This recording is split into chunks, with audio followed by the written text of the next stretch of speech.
Malayo pa, pero malayo na. Hanggang saan kaya ako dadalhin ng pangarap ko? Yan yung tanong na palaging tumatakbo sa isip ko. Na marahil, ganun din sa isip mo. Kasi kung titignan mo, kakaiba talaga yung ginagalawan nating mundo. Parang minsan, nagtitripan na lang tayo. Paikot-ikot na lang yung sitwasyon na paulit-ulit kang natatalo.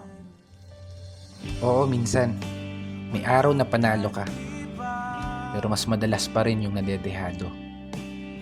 May oras na gulong-gulo yung isip mo, may panahon naman na pumapabor sa gusto. Ganito siguro talaga yung ibig sabihin ng buhay.